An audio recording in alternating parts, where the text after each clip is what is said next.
So I'm not a master of Castlevania lore by any means, but someone who is a friend of mine who's actually studied the games in ridiculous levels of detail tells me that this Super Castlevania is apparently a remake of the original Castlevania on the NES.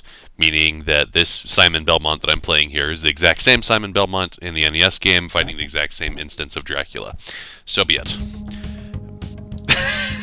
What a wonderful start. That didn't actually hurt me, though. Okay. Sadly, my main reason for taking on this LP here, this is basically just to give a little bit of variety to my days, because, oh, sweet throwing axe. I have been editing a story that I'm working on, and it's a lot of work, and it takes a lot of time to do. Let go of me, let go. And problem with being an author is that often, if you work too hard at it, it will just completely erode all of your communication abilities with other human beings. You start to think in the method of, how do I make words work on the page rather than how do I speak eloquently. So I worry that hinders the quality of commentary on this video, but at the same time, it's something that needs to be done. Did that hurt them at all? I don't think it did. I think this game's admittedly somewhat clumsy way of telling me whether I've hurt enemies is if a small orange spark appears next to them. And I know the Super NES has more visually clear ways of doing damage than that, like you can make their sprites flash or change color briefly or something. This game has graphics that, there's very few frames of animation for this. I mean, look how many frames Simon has for walking. Look how dead still he is while just standing there. That's like Samus in Super Metroid had 3 or 4 frames of animation just for standing still and breathing. You could have done more than this, guys. But I don't know. Even so, despite those complaints, I quickly feel that this is a game that I honestly should have been exposed to in my childhood. Grass monsters. There are some games that you'll play in your adult life that are old, and you go back and think, man, I wish I'd actually had legitimate nostalgia for this. This is not a bad game, and I think Super Castlevania here should have been one of them. This is a game I probably would have really, really liked in my Super Nintendo days, back as a preteen. That's gonna spawn infinitely, isn't it? Kirby 64 and Symphony of the Night. Those are games that I kind of wish I had when they were new and relevant. So, this game is not supposed to be hard, right? This is trying to make it a lot more accessible versus the Nintendo hard style on the NES. Because this is really not that bad. This is a pretty straightforward game. I haven't run into any ridiculous platforming challenges that require me to take 40 different attempts. There were those hook things in the last video, but that was just me being stupid. Oh, I probably needed that. Whoops. Oh, whatever.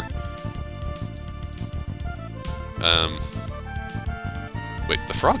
Can I jump on that? I'm not sure I want to risk it. Oh, it's quicksand. Okay. Let's see if I can kill this frog just out of spite. Okay. Oh, yeah. That's hardly a threat. I just keep jumping. So, after some experimentation, I think that wiggling the whip like this, flailing it, doesn't hurt enemies, it just freezes them. Which, I can't imagine the utility to that, because why would I want to freeze an enemy right in my face where they're a legitimate threat to me? That doesn't make any sense. This is, yeah. This is hardly a difficult Castlevania game. Rondo of Blood was a lot harder than this. Within the first couple of levels, Rondo of Blood has you, really challenging enemies that take advantage of your movement limitations, so that you have to jump into their line of fire and jump out of it again, and it's really a pain. Simon's a lot more... Oh, that almost didn't work. Simon apparently is much more of a badass than Richter. But then again, Simon had the... Aw, I don't like the light knife that much. Simon had the really awful, horribly difficult game before Richter ever existed, so... What are you gonna say? What are you gonna do? Yeah, this is entirely unchallenging. Every hit that I'm taking here is just out of carelessness. This is... this is a polar opposite to some of the more difficult LPing things I've done in the past. Oh... The boss is... Oh, here we are. For serious? A boss already? Oh, hi, Medusa. Why weren't there any Medusa heads in your level, Medusa? Okay. Ah! Okay, so I was talking about how easy this was, and now I'm gonna get my trash handed to me.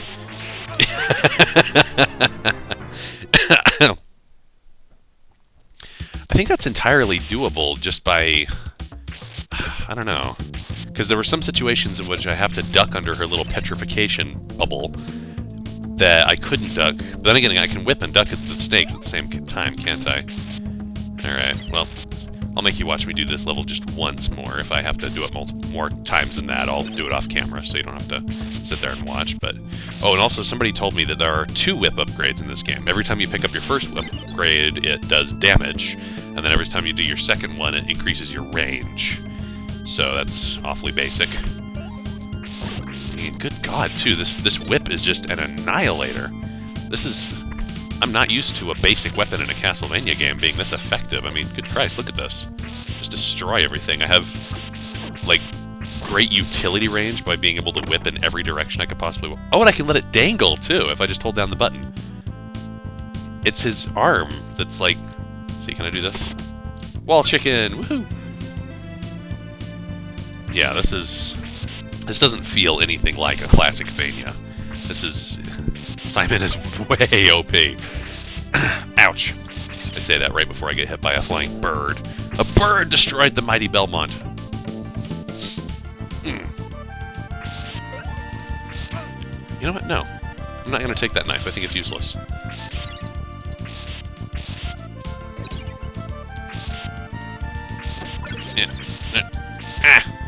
There's really not much to say here. I'm just killing stuff and walking on a plank bridge. That's all. I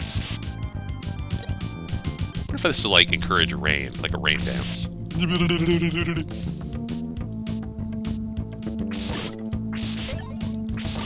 Yeah, this this doesn't feel like the NES Castlevania at all. I'm so freaking strong.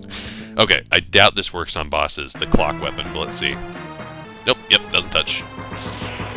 Okay, so duck, kill snakes, and then whip. Don't let snakes fall on my head. Don't get petrified because you're hurt even when you're petrified, whatever sense that makes.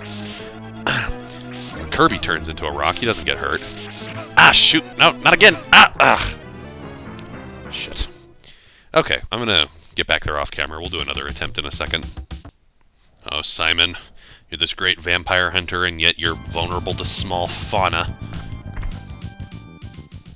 I may, I'll make an admission here. I may use save states, but off camera, just so I don't waste time, because I want to go through the same levels over and over again, just for the sake of earning another attempt at a boss.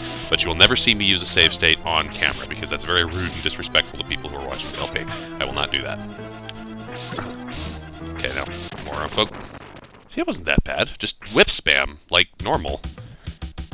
Was that a mid-boss, or a, like an end-level boss? Oh, it was a mid-boss.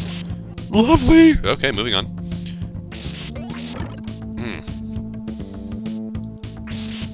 Another axe. Oh. Yeah, enemies are just not that threatening here. Or, I take that back. They are. They do me damage if I get hit. But I have so, like, a ridiculous arsenal of options to not get hit. Like, offensively, Simon here is much stronger than I'd expect him to be in a Castlevania game. A classic Vania game, I should say. Yeah, those spikes obviously do not mean me well. Spikes are never good. In anything, ever. Yay! Wait, oh, those are spikes, aren't there, on the floor? That was close. See, I have powers of observation. Weak and flighty though they may be. Can I use this to hit torches? I think I can. Yeah! I am more powerful at whipping than the speed of water that carries me forward. If that makes sense, don't you dare question it. Either the axe or the cross is fine. Wait. What the hell? Water going uphill? What? Can I be fucking confused now? That makes no sense. Water doesn't go uphill. Any plumber will tell you that.